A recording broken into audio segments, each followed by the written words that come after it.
Once upon a midnight dreary, while I pondered, weak and weary, over many a quaint and curious volume of forgotten lore, while I nodded, nearly napping, suddenly there came a tapping, as of someone gently rapping at my chamber door. "'Tis some visitor," I muttered, tapping at my chamber door, "only this, and nothing more." Ah, distinctly I remember, it was in the bleak December, and each separate dying ember wrought its ghost upon the floor. Eagerly I wished the morrow. Vainly had I sought to borrow from my books surcease of sorrow, sorrow for the lost Lenore, for the rare and radiant maiden whom the angels name Lenore, nameless here forevermore.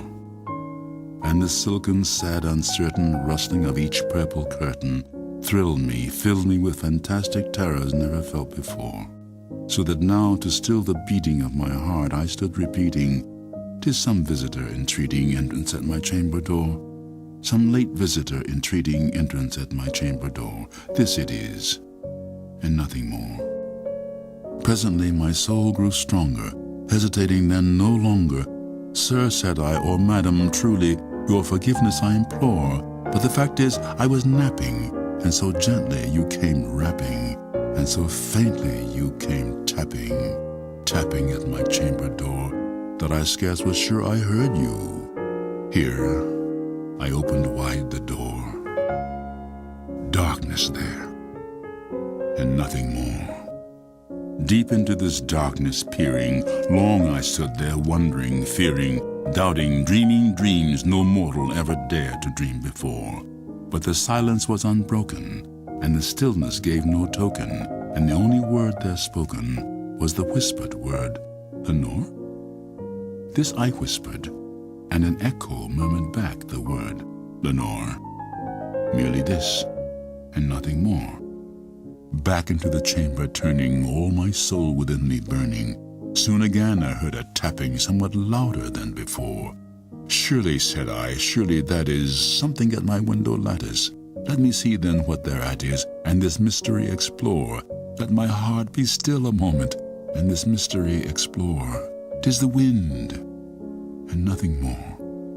Open here I flung the shutter, when with many a flirt and flutter in there stepped a stately raven of the saintly days of yore. Not the least obeisance made he, not a minute stopped or stayed he, but with mien of lord or lady perched above my chamber door, perched upon the bust of Pallas just above my chamber door, perched and sat, and nothing more. Then this ebony bird beguiling my sad fancy into smiling by the grave and stern decorum of the countenance it wore. "Though thy crest be shorn and shaven, thou," I said, "art sure no craven, ghastly, grim, and ancient raven wandering from the nightly shore. Tell me what thy lordly name is on the night's Plutonian shore." Quoth the raven, "Nevermore." Much I marveled this ungainly fowl to hear discourse so plainly, though its answer little meaning, little relevancy bore. For we cannot help agreeing that no living human being ever yet was blessed with seeing bird above his chamber door, bird or beast upon the sculptured bust above his chamber door, with such a name as Nevermore. But the raven sitting lonely on the placid bust spoke only that one word, as if his soul in that one word he did outpour. Nothing further than he uttered, not a feather than he fluttered, till I scarcely more than muttered, "Other friends have flown before. On the morrow he will leave me, as my hopes have flown before." Then the bird said, "Nevermore."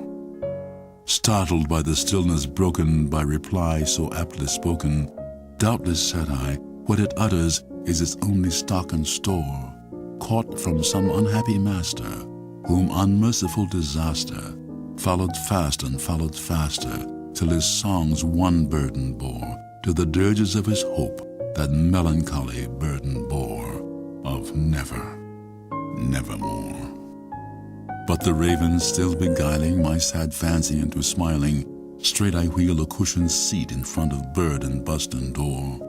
Then upon the velvet sinking, I betook myself to linking fancy unto fancy, thinking what this ominous bird of yore, what this grim, ungainly, ghastly, gaunt, and ominous bird of yore meant in croaking nevermore. This I sat engaged in guessing, but no syllable expressing to the fowl whose fiery eyes now burned into my bosom's core. This and more I sat divining, with my head at ease reclining on the cushion's velvet lining, that the lamplight gloated o'er, but whose velvet violet lining with the lamplight gloating o'er she shall press, nevermore. Then methought the air grew denser, perfumed from some unseen censer, swung by seraphim whose footfalls tinkled on the tufted floor. Wretch, I cried, thy God hath lent thee, by these angels he hath sent thee, respite, respite, and nepenthe from thy memories of Lenore. Quaff, oh quaff this kind nepenthe, and forget this lost Lenore.